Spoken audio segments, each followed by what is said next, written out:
Alerte coronavirus. Attention, attention, le coronavirus se transmet très facilement et fait des ravages. Pour l'éviter, le port du masque de protection est obligatoire en tout lieu.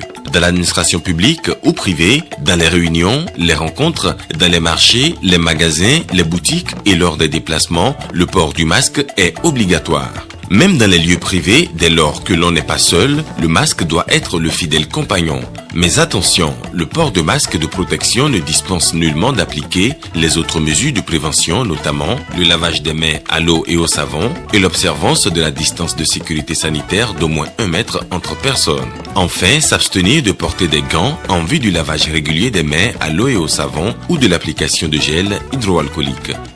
Pour tout savoir sur l'épidémie du coronavirus au Bénin, rendez-vous sur le site web www.gouv.bj/coronavirus. Ceci est un message du gouvernement de la République du Bénin. À la une de ce 13h, adoption du projet de budget 2021 des députés, estimé à près de 18 milliards de francs CFA.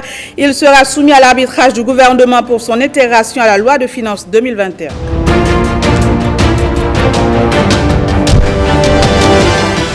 Édition 2020 de l'appui aux personnes déshéritées, le gouvernement vient de renouveler son assistance à l'endroit des personnes vulnérables.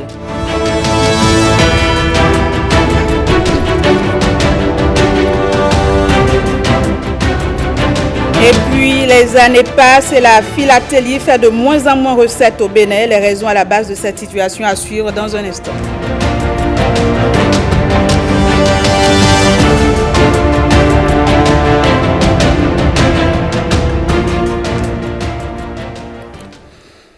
Samedi 5 août 2020, bienvenue à toutes et à tous dans cette édition. Un peu plus de 17 milliards 78 millions de francs CFA.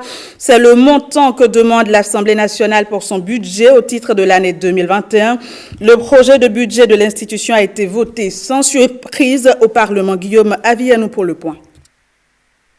Le projet de budget 2021 du Parlement adopté à l'unanimité, d'un montant d'un peu plus de 17 milliards de francs CFA en augmentation de 22,62% comparé aux près de 14 milliards de 2020 et pour cause. Le projet de budget gestion 2021 connaît une augmentation de 22,62% due essentiellement à l'accroissement du personnel en raison des réformes en cours, mais aussi la volonté de payer les moins perçus sur le salaire du personnel du fait des avancements et reclassements non payés depuis 2017. Il y a aussi le renouvellement du mobilier et les acquisitions de véhicules pour certains responsables administratifs et le démarrage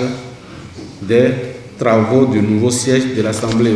Les travaux du nouveau siège de l'Assemblée nationale devraient durer 2 ans et coûter 25 milliards de francs CFA, y compris les équipements.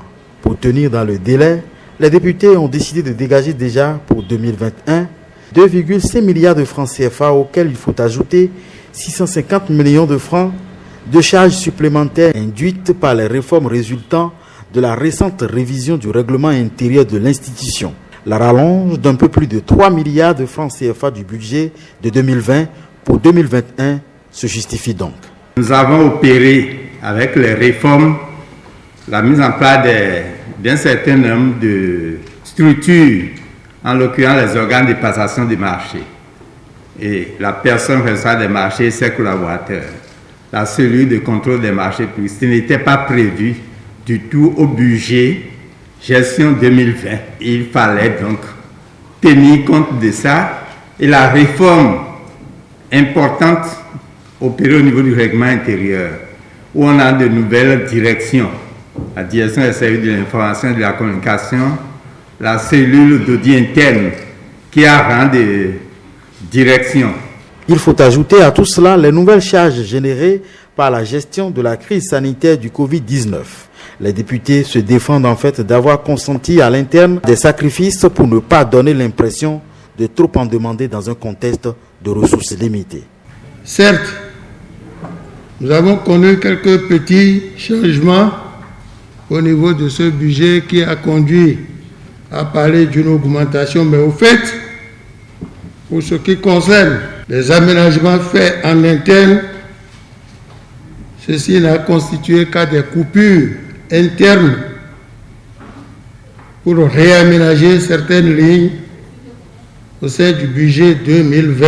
Je me souviens de l'onde de fierté qui a parcouru tout le peuple béninois lorsqu'on nous a dévoilé le nouveau visage de la présidence. Donc, l'Assemblée nationale étant la deuxième institution, il est important que nous changeons aussi de visage. Les travaux de la 4e session extraordinaire au titre de 2020 du Parlement s'achèvent la semaine prochaine. Le gouvernement apporte son soutien aux personnes vulnérables. Il s'agit en l'occurrence des parents de naissance multiples et des étudiants vivant avec un handicap non boursiers ni secourus. C'est à travers l'édition 2020 de l'appui aux personnes déshéritées. William Choki pour le point. 3 bébés en un geste, 4 pour d'autres. Ces parents de naissance multiples ont été gratifiés par la nature, mais ils n'ont toujours pas les moyens de subvenir aux besoins de leur progéniture.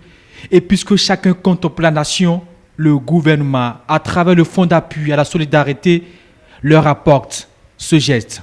Nous sommes tous unis par un fil invisible et la solidarité est la clé du paradis. Une enveloppe financière pour chacun de ces 60 parents. Ils ont été sélectionnés selon un critère de vulnérabilité. Lorsque l'enfant paraît, le cercle de famille applaudit à grands cris. Son doux regard qui brille fait briller tous les yeux, disait Victor Hugo. Mais lorsque la nature gratifie certaines familles de naissances multiples, la joie de l'accouchement se transforme parfois en appréhension face aux charges auxquelles les familles sont confrontées. Et c'est dans le souci de soulager vos peines que mon département ministériel vous apporte un appui symbolique à l'effet de vous accompagner dans la prise en charge des besoins fondamentaux, nutritionnels, sanitaires et autres de vos progénitures. Dans cette même salle de conférence du ministère des Affaires sociales, il y avait des personnes vivant avec un handicap, des étudiants. Ils ne sont ni boursiers, ni secourus. Ils ont aussi reçu ce soutien de la nation. De plus en plus, les conditions ne sont pas faciles, mais le gouvernement fait des efforts croissants puisque le flux augmente. À chaque fois que nous améliorons les conditions d'accès, évidemment, les conséquences, c'est que le flux augmente. Et quand le flux augmente, ça se ressent au niveau des bénéficiaires de nos services. Chers étudiants, la grande estime que je nourris à votre égard m'amène à célébrer votre courage et votre persévérance, votre volonté de vous affranchir des préjugés liés à votre situation de handicap. Et à travers ce parcours admirable, vous incarnez l'espoir. Cet appui financier au titre de l'année 2020 a pris en compte 80 étudiants, des appuis pour lutter contre l'extrême pauvreté et l'exclusion sociale. Le Bénin vient de bénéficier d'un nouveau don de la part de l'agence belge Enabel, composé d'équipements médicaux. Il s'inscrit dans le cadre de la lutte contre le coronavirus. Jean-Claude James et Jules Kwaikou. Un geste de solidarité qui n'est pas le premier d'Enabel. L'agence belge, à travers le projet Passeris, répond une fois de plus à la sollicitation du ministère de la Santé par des équipements spécifiques. Il se compose de 10 moniteurs multiparamétriques pour la surveillance de paramètres vitaux des patients et de 10 aspirateurs chirurgicaux destinés à renforcer les capacités opérationnelles d'offre de soins intensifs des 5 hôpitaux de zone des départements de l'Atlantique et du Koufo pour une riposte adaptée. Il est aussi attendu dans les toutes prochaines semaines un incinérateur électrique de grande capacité destiné au centre de prise en charge Covid du centre hospitalier universitaire d'Abomey-Calavi. Le tout pour un coût global de 105 millions de francs CFA. Pour cette cérémonie de remise, le secrétaire général du ministère, qui a reçu la délégation d'Enabel, a rappelé et salué les différentes actions de ce partenaire du Bénin.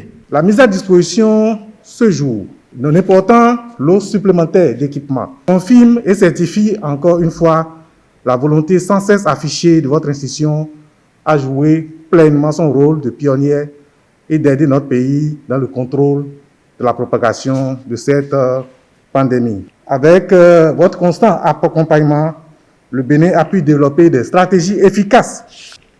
Je voudrais donc exprimer la reconnaissance du gouvernement du Bénin à Enabel, au gouvernement de la République de Belgique. Au nombre des appuis déjà apportés au Bénin, on peut citer l'accompagnement d'Enabel dans la mise en place du centre d'écoute de la COVID-19. Toujours dans sa politique de lutte contre le coronavirus, le gouvernement béninois, par le biais du ministère des Enseignements maternels et primaires, s'est vu offrir des équipements audiovisuels et numériques. Le matériel est destiné à assurer l'effectivité du droit à l'éducation et ce même en temps de pandémie. 322 smartphones et un ordinateur contenant des supports pédagogiques multimédia, le tout d'une valeur de plus de 23 millions de francs CFA. C'est le don de l'Organisation islamique pour l'éducation, les sciences et la culture et de la Fondation MISC au ministère des Enseignements maternels et primaires. Au total, 175 écoles en sont bénéficiaires. Par ces temps de coronavirus, cet appui matériel va permettre l'enregistrement et la diffusion de cours en ligne, surtout en milieu rural. C'est un coup de pouce au gouvernement béninois dans la riposte contre la COVID-19. J'ose espérer que ce don permettra de booster non seulement le plan de riposte initié par le gouvernement de la République du Bénin en général et celui du ministère des enseignements maternels et primaires en particulier. La Commission nationale béninoise pour l'UNESCO a servi d'interface entre les donateurs et le gouvernement. Ce don est le reflet de la solidarité que cette organisation a voulu nous apporter par ces temps de pandémie à coronavirus, afin que nos apprenants de toutes les régions du pays, surtout les plus défavorisées, puissent poursuivre leurs activités pédagogiques et que personne ne soit laissé en marge de l'éducation, comme le recommandent les Nations Unies. Ces équipements audiovisuels et numériques mobiles viennent appuyer les efforts du gouvernement qui priorise face à la crise sanitaire l'enseignement à distance. Je voudrais, au nom du chef de l'État et de son gouvernement, réitérer la profonde reconnaissance du peuple béninois aux donateurs à qui nous promettons de faire œuvre utile de ces joyaux. Avec ces outils de riposte contre la pandémie dans le secteur éducatif, ce sont les bénéficiaires qui sont désormais mieux armés pour atteindre les objectifs pédagogiques. Le mouvement des préinsérés engagés pour la République a organisé une séance d'échange et d'information sur les réformes du gouvernement dans le secteur de l'enseignement secondaire. Cette séance a connu la participation de plusieurs cadres du dit ministère au Sénégal délégué. Échanger sur les différentes réformes opérées dans le sous-secteur de l'enseignement secondaire afin d'obtenir une meilleure compréhension des enjeux du système éducatif dans ce corps de métier. C'est l'un des objectifs de cette séance. C'est justement pour bien parfaire ces réformes que le ministre et sa délégation nous offrent cette rencontre qui, je l'espère, nous permettra d'échanger pour une meilleure compréhension des enjeux. Nous invitons le ministre à continuer à nous écouter car, grâce à sa gestion, nous avons et espérons retrouver le quartier latin que nous étions. Pour le mouvement des préinsérés engagés pour la République, MPR, l'arrivée du ministre Maouyon Kakpo à la tête du ministère de l'enseignement secondaire a apporté de nombreuses innovations dans le système éducatif. C'est un bon papa qui nous écoute, qui a voulu que ses enfants puissent travailler comme ça se doit et manger. Et suivi pour pouvoir mettre en place tout ce que nous devons faire pour rehausser le Bénin par rapport au système éducatif. Nous avons compris que le gouvernement de la rupture a prévu, à travers ces nombreuses réformes, d'améliorer la qualité de l'enseignement et de donner l'opportunité à nous enseignants de bien vivre et de jouir de notre métier. Non, c'est très bien. Moi, je vois ça que c'est très bien. Et nous remercions le ministre pour avoir donné quand même ces éclaircissements sur ce qui est en train d'être fait envers nous, les enseignants préinsérés dans le secondaire. C'est avec beaucoup de plaisir que nous avions reçu Monsieur le ministre. Nous l'avons écouté très attentivement.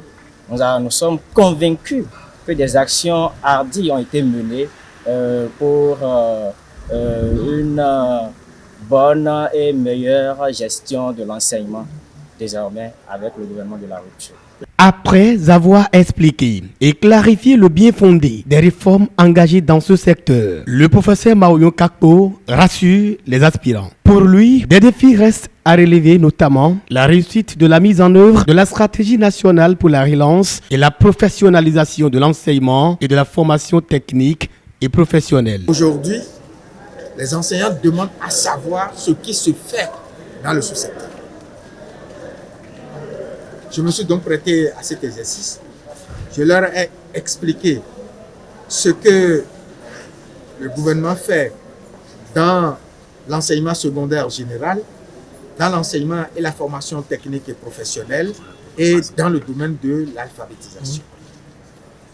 À chaque niveau, nous avons l'élaboration de stratégies pour relancer le sous-secteur et l'objectif, c'est surtout d'améliorer l'accès à l'école, la qualité de l'enseignement, la rétention de l'enseignement et des apprenants dans le système, de même que la rénovation des infrastructures et des équipements des enseignements secondaires, techniques et de la formation professionnelle. Je pense que le groupe que j'ai rencontré est sorti satisfait.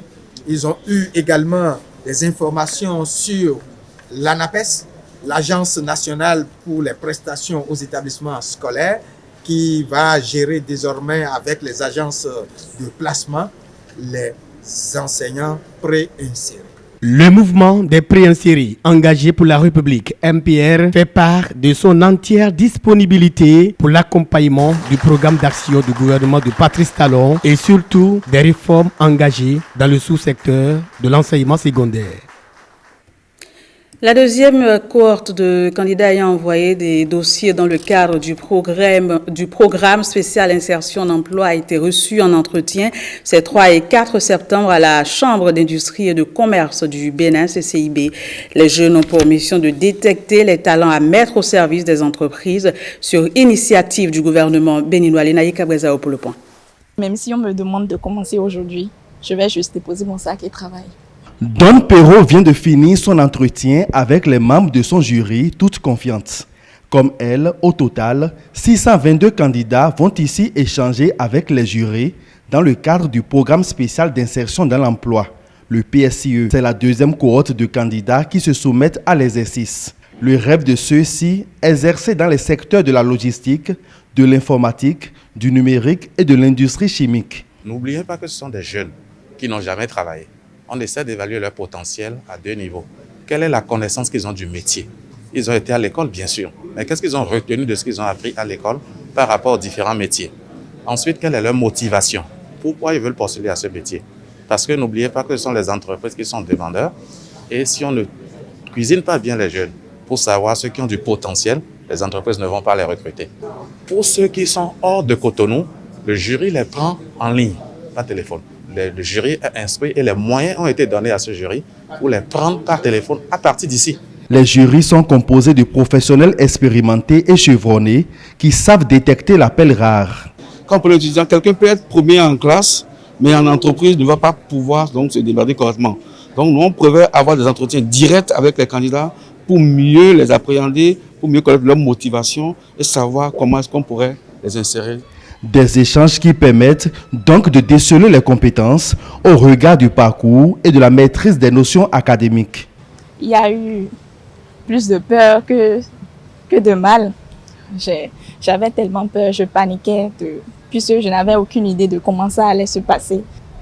les jurys m'ont posé des questions de cours aussi. Et comme ce sont des cours que je maîtrisais un peu, et comme j'avais eu à faire déjà des stages pratiques et autres, ça m'a permis de fournir les réponses convenables. Et franchement, j'espère que ça va donner une bonne chose. La Chambre de commerce et d'industrie du Bénin est en partenariat avec la coordination du programme pour sa réussite, les entreprises étant les principaux recruteurs. Le PSE est un programme pour la performance du secteur privé. Le président de la République ne s'est pas trompé en associant la Chambre du commerce et d'industrie du Bénin dans la mise en œuvre du PSE. Le PSE est un programme voulu par le président Patrice Talon en vue de faciliter l'insertion professionnelle de 2000 jeunes par an. À l'issue de ces entretiens, 3 à 5 des meilleurs profils vont être sélectionnés pour chaque poste disponible.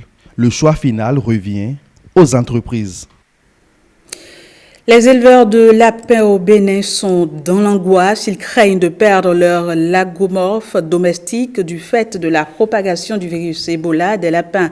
Selon eux, la vaccination porte de sortie proposée par l'État béninois n'est pas une solution fiable. Reportage. Sans vous mentir, j'ai peur parce que l'année passée, nous avons eu à vacciner nos lapins et quelques jours après, tout est parti. La douleur des nombreuses pertes de l'année dernière est toujours là, vivace en eux. Une hantise dont ces cuniculteurs ont du mal à se débarrasser. Tout leur cheptel est parti, décimé par la maladie à hémorragie virale, encore appelée l'Ebola des lapins. Ça a été vraiment une période de grande tristesse pour les éleveurs, de façon générale. Au sud du Bénin ici, du Sabaïkon, ça a vraiment été. Mais les éleveurs n'ont pas eu la réaction des autorités. Cette réaction qu'il fallait, ils ne l'ont pas eu. Il faut dire que les autorités même ne comprenaient pas ce qui se passait. Je suis distributeur d'aliments. Si les petits paysans, les petits éleveurs disparaissent, moi, j'ai des problèmes. Donc je vais toujours œuvrer pour qu'ils existent toujours et aussi pour la consommation locale. Sans eux, il n'y en a pas. Parce que ce qui s'est passé l'année passée, si on reproduit ça cette année, ce serait de la catastrophe. Plus catastrophe que ce qui s'est passé l'année passée. La première apparition de la maladie hémorragique virale du lapin au Bénin remonte à 1995. Après cette apparition, nous avons connu une accalmie pendant 20 ans. Et des foyers sont réapparus en 2015. Depuis 2015 à ce jour, nous enregistrons de façon récurrente des foyers de maladies virales hémorragiques. Face à cette situation, l'État béninois a sollicité l'appui de l'UEMOA, l'Union économique et monétaire ouest-africaine, pour l'accompagner dans la lutte contre cette maladie qu'est la VHD. Cette année, l'État, pour la première fois, à travers la direction de l'élevage, de commun accord avec la Fête des producteurs de lapins, a lancé la campagne de vaccination de ces lagomorphes domestiques. Mais la peur est toujours là, compte tenu de la date de péremption du vaccin. Les vaccins qu'ils nous proposent, c'est des vaccins qui, laissez-moi vous dire, avec les informations et le constat que nous avons fait, c'est des vaccins dont leur date de péremption est au cours du mois de septembre. Lorsque nous disons le 22 septembre et que le vaccin est utilisé avant cette date-là, aucun risque sur le plan de l'innocuité et également sur le plan de l'efficacité. Je voudrais rappeler aux uns aux autres que le vaccin qui est décrié ici, c'est un vaccin inactivé qui dispose d'une autorisation de mise sur le marché. Et que si avant ce délai ultime d'utilisation, des cas avérés étaient signalés après utilisation, le fabricant sera mis devant ses responsabilités. Du côté de la direction de l'élevage, on rassure de la qualité, un vaccin qui serait capable de lutter contre les deux types de virus en circulation. Le Filavac, on a dit que c'est à 800 francs, mais c'est une dose par an sur des sujets de 10 semaines au moins. Et ça contient 2 valences. Alors que le Cunipravac était à 200 francs, 2 injections par an et ne comportait qu'une valence. Tout calcul fait, ce vaccin qu'on qualifie de tous les noms est le vaccin qu'il nous faut pour couvrir les 2 souches. Mais les agriculteurs disent que c'est trop cher pour eux. D'ailleurs, c'est pour ça que l'État a fait les démarches pour ramener le coût de la vaccination à 100 francs. Il y a donc plus de peur que de mal, explique le directeur de l'élevage. Il indique que le boycott du vaccin lancé sur les réseaux sociaux serait suicidaire pour la filière. L'engagement du gouvernement est manifeste. C'est une population qui se réduit comme peau de chagrin au fil des ans, celle des philatélistes, les collectionneurs de timbres postaux, des passionnés qui dédient leur vie à amuser les trésors de vignettes, souvent sans prix et parfois même hors de prix. À Cotonou, Nicanor Kovi est allé sur la trace de certains d'entre eux. Voici les images. JFK, le regard dans le vague, comme jaloux du cosmonaute Yuri Gagarin, premier homme à avoir effectué un vol dans l'espace. 2 pièces perdues dans la marée de ces vignettes d'époque. 2 pépites d'or réunies côte à côte par la facétie d'un collectionneur de timbres, un philatéliste. Généralement, les timbres philatéliques sont des timbres qui ont une durée plus longue souvent. On a des timbres ici qui datent de 40 ans, de 50 ans. Vous voyez, ça a pris de la valeur. Poste Commerce Ganhi, la Mecque du timbre philatélique à Cotonou. C'est ici qu'il faut se rendre pour espérer croiser ces chercheurs d'or, collectionneurs impénitents de timbres rares. Ce matin, Joseph Abikou y effectue son pèlerinage périodique. Je suis arrivé comme d'habitude voir les dernières éditions, c'est-à-dire que les nouveaux timbres qui ont été émis, que je n'ai pas encore dans ma collection. Donc les acheter, c'est pour ça que je suis passé. Une passion devenue mode de vie pour cet ancien agent des PTT. Un retraité pour qui chaque timbre collectionné est devenu une phrase autobiographique dans le livre de sa vie. Moi, personnellement, à mes temps de repos, c'est un plaisir pour moi de repasser en revue les timbres que j'ai collectionnés. C'est comme si j'avais des ouvrages dans ma bibliothèque et de temps en temps, je vais chercher un livre pour relire des pages. Et je vous assure, lorsque vous êtes devant vos timbres, vous ne voyez pas les aiguilles de la montre tourner. Joseph Abikou est tombé dans la potion philatélique étant petit. Aujourd'hui, les timbres coulent dans ses veines comme coulerait la sève dans le cœur des arbres. Je suis jeune dans la collection, mais je collectionne depuis plus de 30 ans. J'ai appris qu'on devait instituer un club philatélique. Donc c'est une association de collectionneurs. Donc j'ai adhéré à ce club-là et c'est là où j'ai tout appris sur la collection. Donc il y a certaines personnes, je me souviens d'un monsieur qu'on appelle Lissanou Marcel, c'est eux qui m'ont appris les premiers pas dans la collection. Et vraiment aujourd'hui, je ne peux plus me passer de ça. C'est extraordinaire. Chez les philatélistes béninois, Marcel Lissanou est un officier supérieur, sinon un général d'armée. Sa vie n'est que collection et chaque timbre épinglé à son tableau de chasse évoque en lui souvenirs d'hiver. Voilà les premiers timbres du Dahomey. Authentique. Le ministère des Affaires étrangères et le ministère des Finances jusqu'à l'aéroport. Avant, c'était des palmeraies.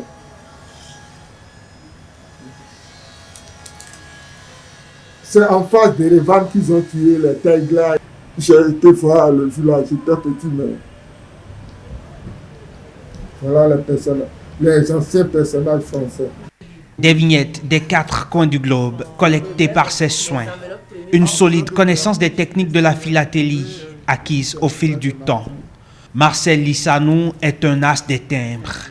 Et pour qui ambitionne de partager sa passion, la mise en garde du maître est sentencielle. La collection, c'est un investissement. Pas un investissement seulement matériel. Un investissement spirituel, psychologique. Philatéliste, l'investissement d'une vie pour des vignettes si petites. Une passion pour sauvegarder un bel objet, à l'éclat bien plus retentissant qu'il n'y paraît au premier regard. Aujourd'hui, il faut le dire, il faut insister là-dessus, le timbre poste est pour un pays un vrai ambassadeur culturel et il permet d'immortaliser certaines choses. Il permet d'immortaliser des événements, des monuments, des personnalités et permet de retracer l'histoire d'un pays. C'est très important. Derrière chacun de leurs albums, des centaines, voire des milliers d'histoires inédites. Leur or, ce sont ces vignettes qui suffisent à leur bonheur. Joseph Abikou, Marcel Lissanou ou collectionneurs anonymes, ils sont des chevaliers au service du timbre. Ils sont philatélistes. Alerte coronavirus. Attention, attention, le coronavirus se transmet très facilement et fait des ravages. Pour l'éviter, le port du masque de protection est obligatoire en tout lieu. Dans l'administration publique ou privée, dans les réunions, les rencontres, dans les marchés, les magasins, les boutiques et lors des déplacements, le port du masque est obligatoire. Même dans les lieux privés, dès lors que l'on n'est pas seul, le masque doit être le fidèle compagnon. Mais attention, le port de masque de protection ne dispense nullement d'appliquer les autres mesures de prévention, notamment le lavage des mains à l'eau et au savon et l'observance de la distance de sécurité sanitaire d'au moins 1 mètre entre personnes. Enfin, s'abstenir de porter des gants en vue du lavage régulier des mains à l'eau et au savon ou de l'application de gel hydroalcoolique. Pour tout savoir sur l'épidémie du coronavirus au Bénin, rendez-vous sur le site web www.gouv.bj/coronavirus.